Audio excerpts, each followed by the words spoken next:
Do you ever wish you could do something with that discard rather than throwing it away? Well, on today's episode, we'll be using your discard to make English muffins. Let's get baking.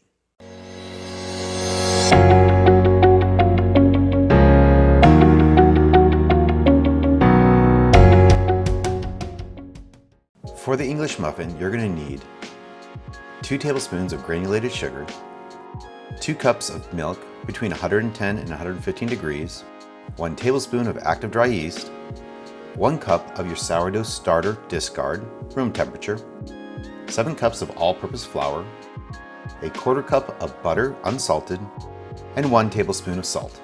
To begin, let's go ahead and combine the flour. On one side the salt, on the opposite side the active dry yeast. Make sure they don't touch. Give them a quick mix, then add your sugar, your sourdough starter discard, your butter, and finally your milk. Remember that it's hot, so be careful. Now, using a dough hook, let's go ahead and combine the ingredients for about 8 minutes. After 8 minutes, your dough should be nice and elastic. Transfer it onto a lightly greased bowl and cover. At this point, you have 2 options. You can either A, put it in the fridge for about 8 hours. This will give you a more pronounced sourdough taste. Or if you're in a hurry, you can leave it on the counter for an hour and a half. After an hour and a half, your dough should have risen at least twice its size. As you can see with mine, it has definitely risen. That's a big boy. Lightly flour your work surface as well as your fingers. Deflate the dough and tip it over onto your counter.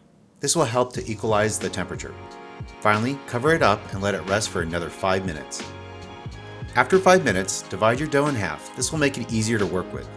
Roll out your dough to about 1/2 inch thick, almost the size of your index finger. Now, using a 3-inch round cutter, go ahead and cut out your muffins. Once your muffins have been cut out, move them to a cookie sheet that's been sprinkled with semolina flour.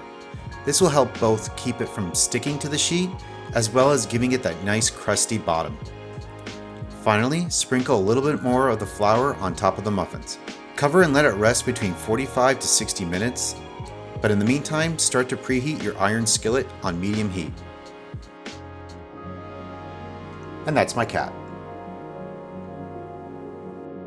Now, once the muffins had a chance to rest, place them carefully onto your skillet and cook them between 3 to 5 minutes on one side, then flip and cook for another 2 to 3 minutes. Your time may vary, so make sure to use an instant read thermometer to check the temperature is at least 190 degrees. Once they finish cooking, place them onto a cooling rack to cool off.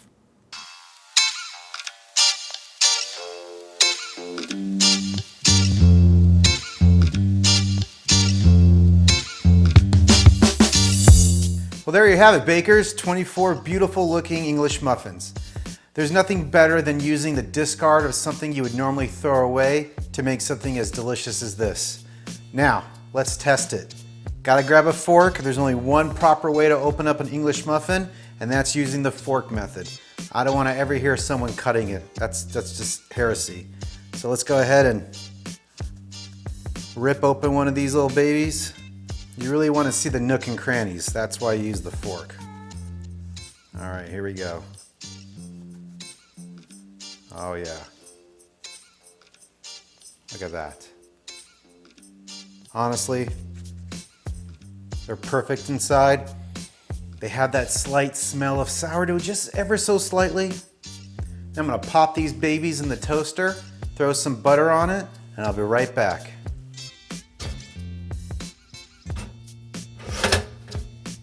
English muffins.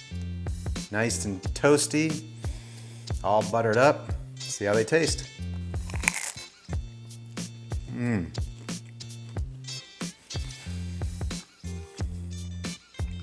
Literally, the best part of making these videos is I got to taste everything I make. I really hope you guys enjoyed yet another video on how I bake. And if you did, please consider subscribing and hitting that like. Till next time, be good, be safe, and keep baking. Take care.